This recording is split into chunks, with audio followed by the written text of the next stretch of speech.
parler, puisque c'est la deuxième fois que le maire m'empêche de parler dans cette assemblée. Et on parle. Mon pauvre petit monsieur Mirand. Oui, c'est incroyable. Sûr, pas vous faites partie d'un groupe ou pas?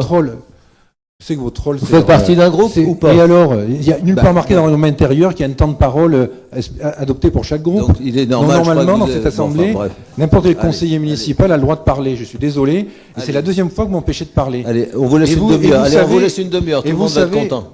Pas une demi-heure, non. Ça s'appelle la démocratie locale. C'est vrai que ça vous passe au-dessus ou à côté. Exactement, oui. On mais laisse pas franchement, parler les gens. Allez, ça continue. Oh là là. Quel constructif. On fait. Quand je vois Ali, quand on est constructif, allez, on purée. C'est ce qu'on entend tous les jours. L'opposition constructive. Voilà. Ça, c'est effectivement la marque de votre respect à mon égard.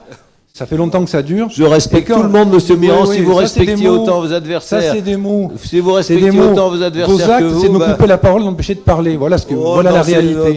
Les Vansois jugeront. Les Vansois jugeront. Ils ont déjà jugé, d'ailleurs. Oui. Ne parlez pas trop vite.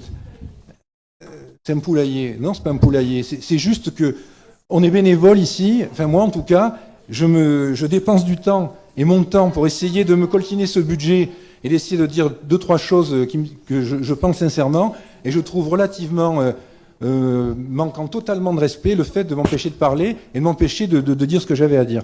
Bon, maintenant, on va revenir au sujet que Mme Brassard a évoqué, parce qu'effectivement, comme elle l'a dit, alors, il y avait un centre de gestion de la faune sauvage avant qui se situait dans la région de Menton, à Sainte-Agnès, qui faisait ce que fait cette association. Elle rend un service, effectivement, qu'elle est le seul aujourd'hui à rendre, c'est-à-dire soigner en fait les animaux sauvages qu'on lui amène.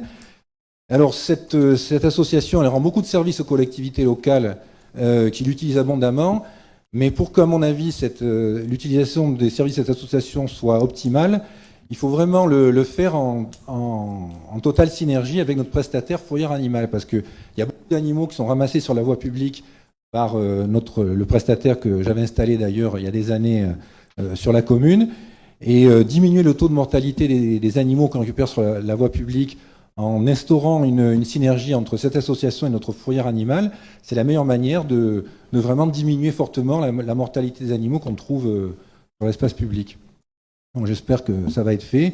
Et en tout cas, je trouve effectivement indispensable qu'on aide ce centre qui est le seul effectivement à rendre ce service aujourd'hui dans le département. Je vous remercie. Je ne manquerai pas de leur communiquer cette information. J'ai prévu d'aller visiter le centre lundi prochain, donc je leur ferai part de vos commentaires.